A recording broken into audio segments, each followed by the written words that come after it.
ધોરણ 10 માં આજે ગણિત અને સામાજિક વિજ્ઞાનની એકમ કસોટીનું પેપર છે। સામાજિક વિજ્ઞાન એનો આપણે વિડીયો અપલોડ કરી દીધો છે। આજે આપણે જોવાના છીએ વિદ્યાર્થી મિત્રો ગણિત, એમાં ચોથું ચેપ્ટર, છઠ્ઠું ચેપ્ટર, 10મું ચેપ્ટર, 11મું ચેપ્ટર પૂછાશે। તમારા 25 માર્ક્સ વિદ્યાર્થી મિત્રો પાકા થઈ જશે। પણ વિદ્યાર્થી મિત્રો જો આપણે વાત કરીએ પ્રી બોર્ડની અથવા તમારા બોર્ડના પરીક્ષા માટે તમારે સારા માર્ક્સ લાવવા હોય તો વિદ્યાર્થી મિત્રો આ જે 4 ચેપ્ટર છે ને એ ચારેય ચેપ્ટર તમે ના કરો તો પણ વિદ્યાર્થી મિત્રો ચાલે। આ 4 ચેપ્ટર કર્યા વગર પણ તમે 80 માર્ક્સના પેપરમાં 70 માર્ક્સ કરતાં વધારે લાવી શકશો। માત્ર 6-7 ચેપ્ટર કરીને તમે તમારો ટાર્ગેટ પૂરો કરી શકશો। એના માટે તમારે શું કરવાનું છે, ચેનલને વિદ્યાર્થી મિત્રો સબસ્ક્રાઇબ કરી દો, કારણ કે વિદ્યાર્થી મિત્રો હવે હું તમારી સાથે મોસ્ટ ઇમ્પોર્ટન્ટ પ્રશ્ન શેર કરીશ અને એનામાંથી જ પૂછાશે। તમારું 13મું ચેપ્ટર છે, 14મું ચેપ્ટર છે, 5મું ચેપ્ટર છે, 7મું ચેપ્ટર છે, અમુક 5-6 ચેપ્ટર તમે કરી લીધા, તમારા ગણિતના પેપરમાં 70 કરતાં વધારે માર્ક્સ આવશે। વિભાગ એ માટે પણ આપણે અલગથી પ્રેક્ટિસ કરાવીશું। તો આજથી વિદ્યાર્થી મિત્રો બહુ જ બધા વિડીયો આવશે, તો ફટાફટ વિદ્યાર્થી મિત્રો તમે ચેનલને સબસ્ક્રાઇબ ના કરી હોય તો કરી દો। હું તમને ગેરંટી સાથે કહું છું વિદ્યાર્થી મિત્રો તમે તમારો ટાર્ગેટ અચીવ કરશો ખૂબ જ ઓછી મહેનતે, બરાબર। તો અહીંયા વિદ્યાર્થી મિત્રો તમે જોઈ શકો છો આજે એકમ કસોટી છે, એમાં જે પ્રશ્ન પૂછાવાના છે એ હું તમારી સાથે શેર કરું। તો પહેલામાં વિદ્યાર્થી મિત્રો શ્રીધર આચાર્ય જવાબ આવશે, સોરી।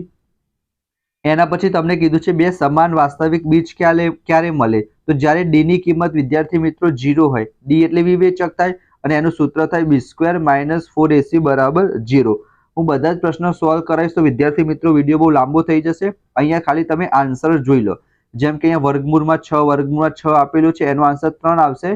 તમારા ગાલાના એસાઇનમેન્ટમાં પણ આપેલો છે વિદ્યાર્થી મિત્રો, હું તમને સોલ્વ પણ કરાવીશ, બરાબર। ચલો એના પછી તમે ખરા ખોટા જોઈ શકો છો, તમે સ્ક્રીનશોટ લઈ લો વિદ્યાર્થી મિત્રો।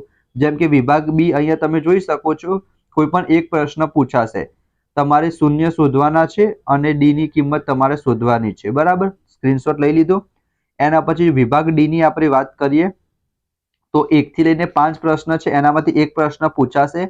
પહેલો અને બીજો ચોથા ચેપ્ટરનો પ્રશ્ન છે કે સૌથી પહેલા દ્વિઘાત સમીકરણ બનાવવાનું અને એને પછી ઉકેલવાનું છે શૂન્ય શોધીને।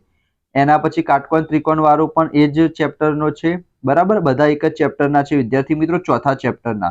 તમે વિદ્યાર્થી મિત્રો આનો સ્ક્રીનશોટ લઈ લેજો, ના આવડે તો હું તમને શીખવાડીશ। એના પછી જે તમારું છઠ્ઠું ચેપ્ટર છે ત્રિકોણ, એમાં તો માત્ર આપણે થેલ્સનો પ્રમેય છે અને થેલ્સનો પ્રતિપ્રમેય, આ બે જ વસ્તુ કરવાની છે। બાકી તમે નોર્મલી રીતના જોઈ શકો છો આવા પ્રકારના ક્વેશ્ચન એકમ કસોટીમાં પૂછાશે, બરાબર। થેલ્સનું પ્રમેય લખો એ તમારી પરીક્ષામાં 100% પૂછાશે। એના પછી આપણે જો વાત કરીએ વર્તુળ ચેપ્ટરની તો અહીંયા તમે જોઈ શકો છો, અહીંયા સ્પર્શ બિંદુ આવશે, બરાબર। 7, 24, 25 પાયથાગોરસનો પ્રમેય બની જશે। સ્પર્શક વર્તુળને અસંખ્ય બિંદુમાં છેદશે, ના વિદ્યાર્થી મિત્રો માત્ર એક જ બિંદુમાં છેદશે, બરાબર। આ પ્રમાણે તમે ખાલી જગ્યા આપેલા છે, અહીંયા ખરા ખોટા આપેલા છે, એ પણ તમે જોઈ શકો છો। એના પછી વિભાગ બી ની આપણે વાત કરીએ તો એ આ પ્રકારના પ્રશ્ન છે, તમે સ્ક્રીનશોટ લઈ લેજો વિદ્યાર્થી મિત્રો। એકમ કસોટીની દ્રષ્ટિએ તમે કરો તો ઠીક છે, બાકી આ બધા ચેપ્ટર આપણે સ્કીપ જ કરવાના છે, તો પણ તમે 80માંથી 80 માર્ક્સ લાવી શકશો। આ વિભાગ સી ના મોસ્ટ ઇમ્પોર્ટન્ટ પ્રશ્ન તમે જોઈ શકો છો, ચોપડીના ઉદાહરણના અને સ્વાધ્યાયના જ હશે મોસ્ટ ઓફ પ્રશ્નો।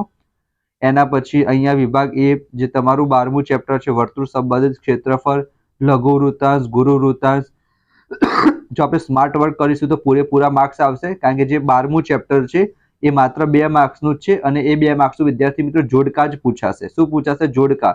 જેમ કે અહીંયા શું લખેલું છે કે વર્તુળનો વ્યાસ આપેલો છે ડી, તો પરિઘ શોધવાનો છે। તો વર્તુળના પરિઘનું સૂત્ર તમને ખબર હોય કે વિદ્યાર્થી મિત્રો જે વર્તુળનો પરિઘનું સૂત્ર શું થશે? 2πr થશે। તો જવાબ શું આવશે? πd આવશે। વર્તુળનો વ્યાસ ડી હોય તો ક્ષેત્રફળ πd²/4 થઈ જશે, બરાબર।